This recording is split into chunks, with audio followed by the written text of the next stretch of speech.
Hello बच्चों, let us read this given question. So the given question says that figure shows elliptical orbit of planet P about the sun S. The shaded area SCD, मतलब ये वाला area, ठीक है, SCD is twice the shaded area of SAB.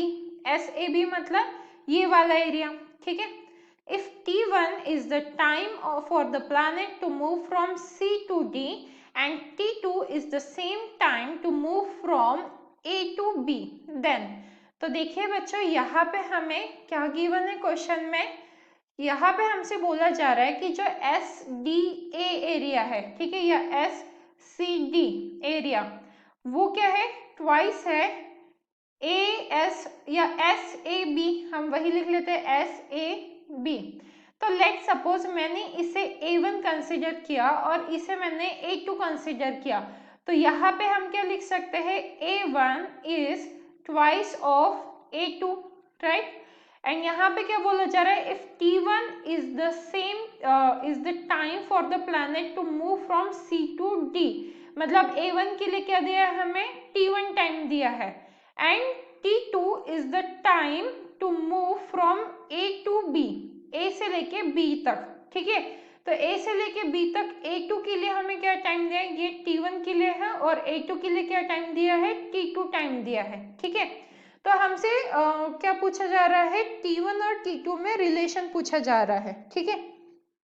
अब आप देखो, हमें ये बोला गया है सेम इंटरवल ऑफ टाइम में सेम एरिया कवर करता है according to Kepler's second law. हम यहाँ पे केप्लर्स सेकेंड लॉ के बारे में डिस्कस कर रहे हैं. So Kepler's second law, which is also known as law of orbit, says that if the sun and the earth revolve in an elliptical path, then the area covered by the earth, or you can say a planet in equal interval of time is same. देखिए क्या बोला जा रहा है कि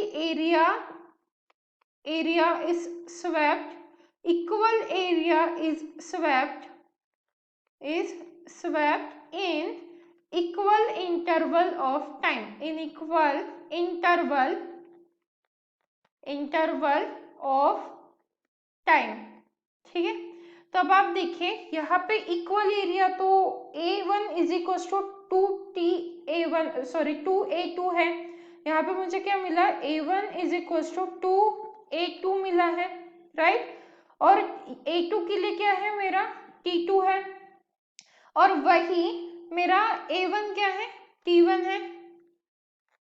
तो यहाँ पे अगर मुझे ये रिलेशन मिला है, तो मुझे नीचे भी क्या रिलेशन रखना पड़ेगा, यहाँ पे ट्वाइस का ही रखना पड़ेगा, तभी ये जो टर्म है equal area in equal interval of time आ जाएगा, राइट. क्योंकि हमारे केप्लर्स सेकेंड लॉ के हिसाब से equal areas are swept in equal intervals of time. तो अगर हमारा SCD है twice of area of SAB, तो हमारा T1 भी क्या रहेगा, ट्वाइस ऑफ T2 रहेगा. That means option B is the right answer, and I hope you understood it well.